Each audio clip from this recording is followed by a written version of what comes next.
So the 2023 Azerbaijan Grand Prix may have been about as exciting as watching a seal slowly clubbed to death, but on the bright side, that meant our expectations going into round 5 at Miami couldn't be any lower. The Miami International Autodrome played host to the first of 3 races in the States this year, a country I probably shouldn't insult anymore given the rise of my IndyCar content lately. No promises though. The track first held the Miami Grand Prix last year, in a race I only remember because it was one of the rare times Ricciardo finished ahead of Norris in 2022. How that came about is completely irrelevant. Would we be in store for more drama this year? Well, hey there guys, I'm Will. Welcome to FP1 and the comedy review for the Miami Grand Prix.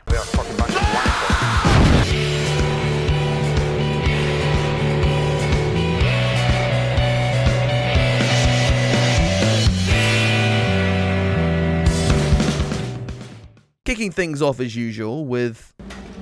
What the hell is going on here? Oh, mamma mia. And to start with, we have to return to the race in Azerbaijan and continue to moan about how crap it was. Many drivers blame the lack of excitement on the shorter DRS zones and the absence of Nicholas Latifi, the FIA responding to this backlash by shortening the DRS at Miami as well. Also in the news this week, Adrian Newey signed a new contract extension with Red Bull, which I'm sure we're all enthralled over, and Brad Pitt will be entering an 11th F1 team from the British Grand Prix onwards. Hold on, say that one again? In rumours that have now admittedly been dismissed, the Hollywood star would be driving his own Formula 1 car in practice sessions to gather footage for his new film. The response to this was for sure mixed, with some fans sceptical, some begging Pitt to T-bone Max Verstappen, and some, notably in the Andretti camp, rather pissed off. Finally, with Miami for some reason considered a special event on the calendar, it was time for drivers to unveil a raft of one-off helmet designs ahead of the weekend. Lando Norris, for example, will race in a beach ball. And what's the difference between a beach ball and your average Lando Norris fan?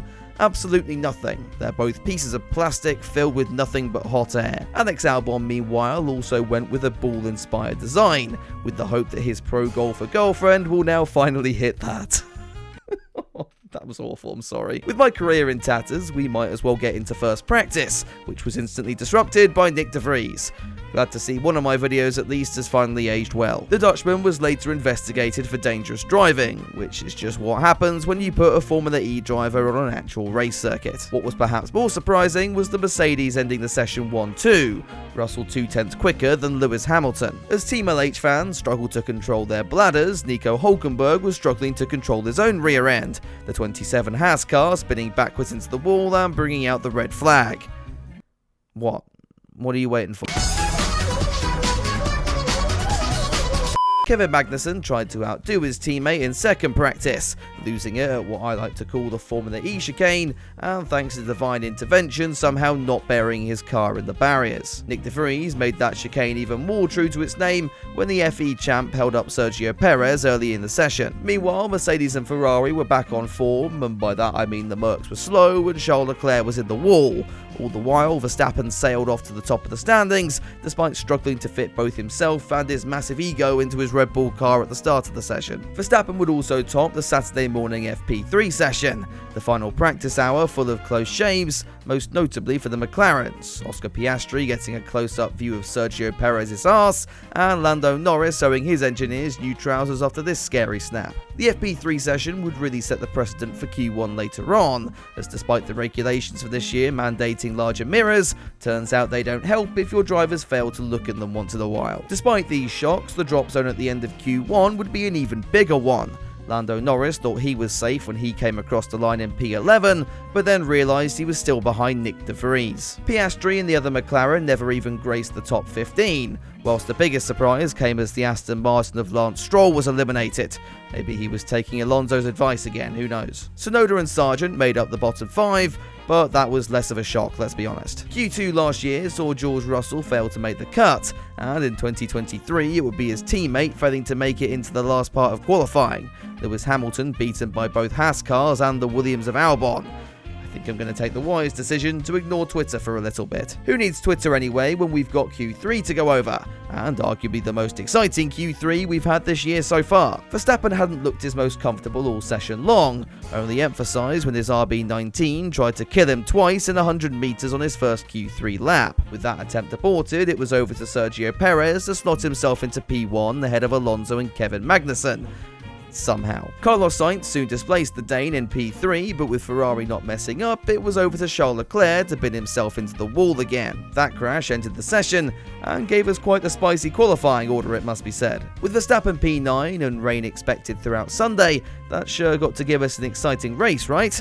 Well, I'm editing this on the Sunday morning, so I really haven't got a clue. But what I do know, however, is how to get the best prices on F1 race tickets, and that's all thanks again to Headout for sponsoring this week's comedy review. Let me put it to you this way: I work 2 jobs and have only managed to attend 1 Grand Prix in my lifetime.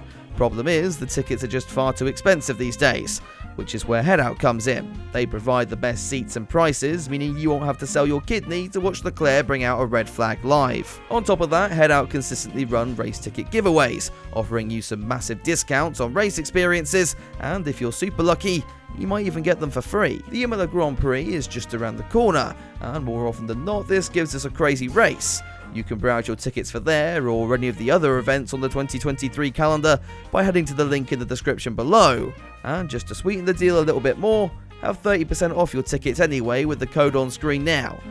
You can thank me later. On to race day then, and after a driver's presentation that's probably best not talking about, Sergio Perez led comfortably away from pole, as Nick de Vries made it round turn 1 without a spin.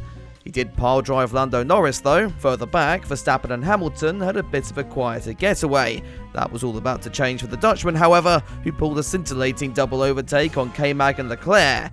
Why they were even battling, I'm putting down to Ferrari reasons, I think. Next up for Verstappen was his playdate with Baku buddy George Russell. This time there was no contact or whinging from either of them, as Max stormed by at the final corner, then pulled the same move on Gasly 1 lap later. I think I blinked, then Verstappen was in second.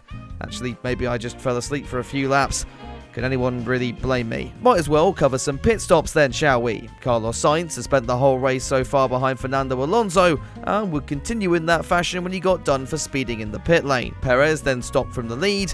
He was on the alternate strategy compared to Max Verstappen, who was lying about engine issues again. We'll return to Alonso v Sainz then. The Aston Martin may have come out behind the Ferrari, but just had to wait within 5 seconds of his compatriot to take another podium position at the flag. Fernando didn't fancy that, and threw one down the inside anyway. Nice to see an overtake, I guess. Cut to lap 37, and Charles Leclerc finally makes it past the house of Kevin Magnussen for all of 1 straight before K-Mag got back through again. At what point do we just call this weekend embarrassing? Verstappen would finally box with 10 laps to go, and finally it was race on. Perez had the lead, but was on a lot older tyres. It was all set up for a thrilling battle. A thrilling battle that lasted a lap before Max Verstappen sailed down the inside at turn 1. And that was all she wrote, sadly. Come the end of lap 57, Max crossed the line in P1, with Perez second, and Alonso returning to the podium in third. There we have it then. Not the best race of the world, but if I'm completely honest, I think that's more down to what we could have had with everyone and their nan out of position coming into this one. I hope this comedy review at least was a little bit more interesting. If you enjoyed it, I'd really appreciate it if you dropped it a like and got subscribed to the channel for more in the future. I can't say anything just yet, but next week is going to be a big one as far as uploads are concerned. You're not going to want to miss it. A big thank you to Headout for sponsoring this video. Be sure to check out race tickets for Imola in the description and use code FP130 for 30% off your order over there. Cheers as well to all of my patrons and channel members, and if you want to get involved supporting me in the channel, all the links you need are once again down in the description below. That's all from me though. I'll see you very soon for another video, but until then, have a good one.